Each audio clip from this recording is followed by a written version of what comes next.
લે ભૂલ્યા ક્યાં જાય હાલ તો લે આવું.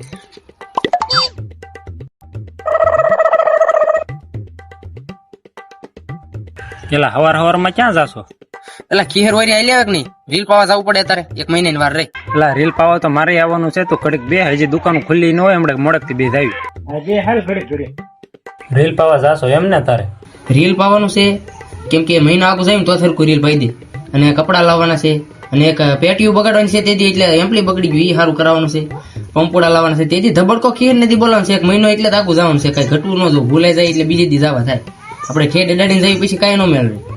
મારે તો રીલ પાવાનું છે, કપડા લાવવાના છે, ગુબ્બારા લાવવાના છે, ઓલા ફુગા મોટા મોટા એ લાવવાના છે, ઓલા મોરા પહેરવાના એ લાવવાના છે. તું મોરા ને ફુગા ને એવું બધું લાવે એનો તો વાંધો નહીં, પણ ગુબ્બારા ન લાવતા હોય. તું કોક ના વગા હળગાઈ દે બિચારા ને નીણ વળી, અને કોક મારશે ખીર હેતરી જાય તારી. મારે છે ને એક ભાઈબંધે ભાવનગરમાં છે ને સરખો માંડ્યો છે, લે એને ફોન કરીને પૂછી દઉં. હાલો ભાઈબંધ, કોકડા ને એના શું ભાવ છે? આજ આવી છે મેં રીલ પાવા.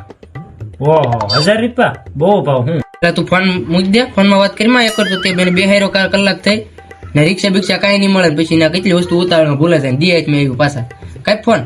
એટલે મારે ઉતાવળમાં આજ એક કામ તો ભૂલાઈ જ ગયું. મારા બાપાએ પાણી વાળવાનું કીધું, ઘઉંમાં પાણી વાળવા જવાનું છે. એક કામ કર તું, આ જઈએ, હું 2-3 દી પછી રીલ પાઈ આવી. બીજું હું તો પણ આવું સેમ કરીને બિહાર તો ન હતો ગોબા જેવા, છેલ્લે મારી જોડી ઘો કાઢે પાછો.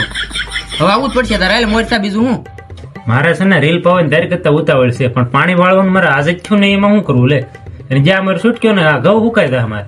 તો પણ વાટે ન રખાવતો, આ મને બેહાર કલાક થી, અને તારી લીધે મારે ખીર નો પ્રોગ્રામ બની રહે, અને તને જયારે ભાવ તારે રોજ રાત રોતો તો વાટે જ ન રખાવે કોઈને.